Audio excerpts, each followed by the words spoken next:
বন্ধুরা, আজ একটি স্থানীয় গুড়ের বাজারে চলে আসলাম। আজকের বিষয় হচ্ছে খাঁটি গুড় চেনার উপায়সমূহ।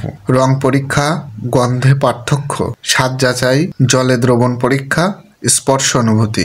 এই পরীক্ষাসমূহ দ্বারা ভেজাল খাঁটি নির্বাচন করা গেলেও ব্যস্ত বাজারে আসলে এমন পরীক্ষা দ্বারা যাচাই বাছাই করে কেনা হয়ে ওঠে না। তাই এক প্রকার বিশ্বাসের উপর ভিত্তি করে গুড় কিনতে হয়। এখানে দামও একটা বিষয়। আমরা সকলেই জানি ভেড়ার দামে ঘোড়া কখনোই আশা করা যায় না। তো চলুন আজকের বাজারে গুড় কেমন দামে বিক্রি হচ্ছে আর দোকানির সততা কতটুকু সেটা আমরা ক্যামেরার চোখে দেখব।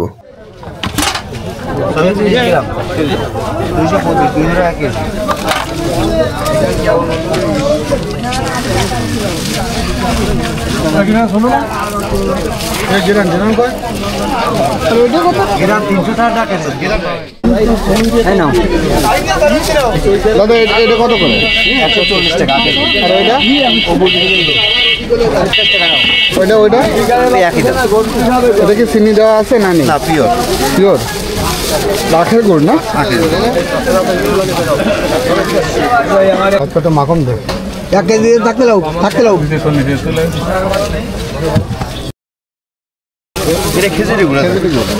কত করে ওটা? 200 টাকা কেজি। আবার চিনি দেওয়া আছে 140 টাকা কেজি।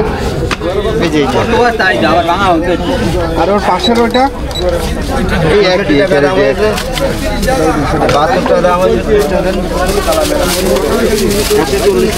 এটা কত করে? এটা 220 টাকা কেজি।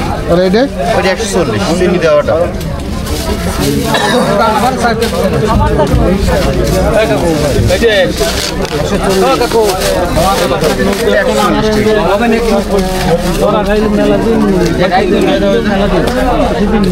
আমার এক কেজি দেন তো।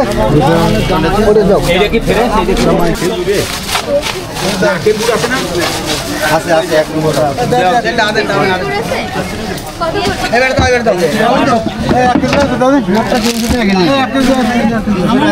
এই পাটারি কত?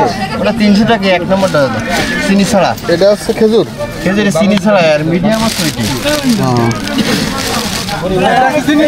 এখানে এই গুড়টার দাম 300 টাকা কেজি। এটা একদম চিনি ছাড়া। ওপাশে একটা আছে মিডিয়াম আর একটা আছে নর্মাল।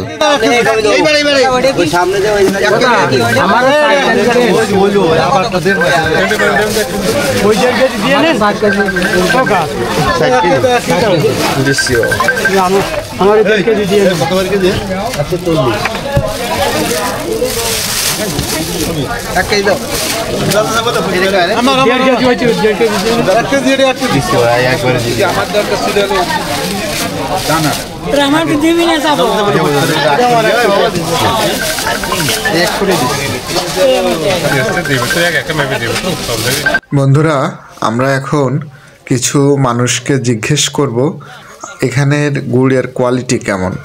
যারা এখান থেকে প্রতিনিয়ত গুড় কিনে খায় তাদের কাছ থেকে একটু জিজ্ঞেস করব যে এখানকার গুড়ের কোয়ালিটি কেমন। কাকা, এখানকার গুড় কেমন? First class. যাচাই করার ক্ষমতা তো আমাকে নেই, যেটা মানে খেয়ে তো বোঝা যায়। মোটামুটি ভালো, যত বাজারে যত গুড় আছে এটাই সবচেয়ে ভালো। ভেজাল ভালো সব আছে। খেজুরের গুড় বিক্রি করে এরা হলো 150 টাকা 200 টাকা। তো 150 টাকা কি খেজুরের গুড় পাওয়া যায়? বন্ধুরা, খাঁটি গুড়ের গঠন নরম ও মসৃণ হয়। ভেজালে এটি শক্ত এবং অসমান হয়ে থাকে এবং খাঁটি গুড়ে একটা স্বাভাবিক মিষ্টি সুগন্ধ থাকে। বাকিটা বিশ্বাসের উপর ভিত্তি করে কিনতে হবে। আজকের পরিবেশনা এটুকুই। ভালো লাগলে ভিডিওটি শেয়ার করবেন।